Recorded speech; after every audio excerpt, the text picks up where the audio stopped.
Hello, I'm Monica Reinagel, and you're listening to the Nutrition Diva podcast. Welcome. There is a heated debate going on right now about whether calories matter when it comes to weight loss. On the one side are those who insist that weight loss is simply a matter of taking in fewer calories than you burn. This is often referred to as the calories in, calories out model. Taken to its absurd conclusion, this view holds that you can lose weight while eating nothing but Twinkies as long as you don't eat too many, and that you could gain weight eating nothing but salad if you eat too much of it. In the other camp are those who ascribe to the carbohydrate insulin model of obesity, which holds that calories from some foods, specifically sugar and grains, cause you to gain weight more quickly than calories from protein and fat. Taken to its absurd conclusion, this view holds that you can eat as much as you want without gaining weight as long as you avoid those bad foods. Now, this is, of course, an oversimplification. The arguments for each of these positions are a lot more nuanced and sophisticated than I've given you here. And if you're interested in the subtleties, these two camps have spent the last several years engaged in an energetic public debate, which has played out on the stages of big nutrition conferences, in the pages of scientific journals, and, of course, on Twitter. Kevin Hall and Stephan Guyenet are two of the most prominent defenders of the calories in, calories out argument, while Gary Taubes and David Ludwig are co-captains of Team Carbohydrate Insulin. And this issue has become sort of a litmus test. A lot of people want to know which camp I belong to so they can decide whether I'm full of beans or not. Well, as my friend Jose once quipped, there are two kinds of people in this world: those who believe that the world is made up of two kinds of people and those who don't. I actually believe that both sides have it partially right, and that these two views are not as mutually exclusive as they may appear. It's true that not all calories affect metabolism in the same way. As I've talked about before, calories from protein have a modest effect on your metabolism, causing you to burn a few extra calories as you digest them. Theoretically, you could lose weight without cutting calories simply by increasing the proportion of calories that you get from protein. It would probably take you quite a while to lose a significant amount of weight this way, but it does support the argument that some calories are more or less fattening than others. And I've also talked about the way that sugar and refined carbohydrates affect metabolism.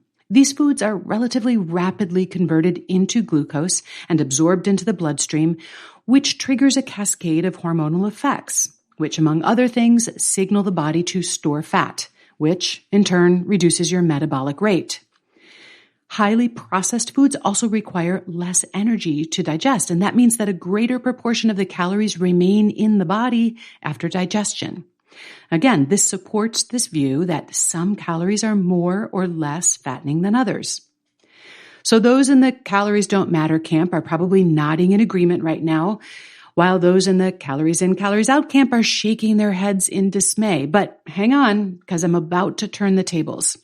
Because even though I acknowledge that calories are not all created equal, I still believe that losing weight is about taking in fewer calories than you burn.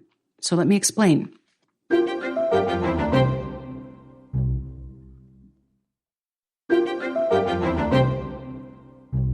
My first argument is really just a semantic one. According to the carbohydrate insulin model, 100 calories of white bread is more fattening than 100 calories of egg whites. And that's probably true because the egg white, which is all protein, increases the number of calories you burn.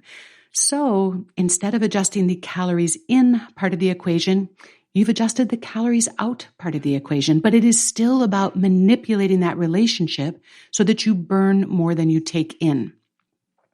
Now, my second argument is actually the more important one.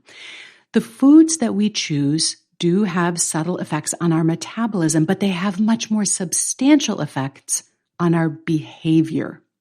Minimally processed foods, which tend to be higher in fiber and water, fill you up more quickly than highly processed foods.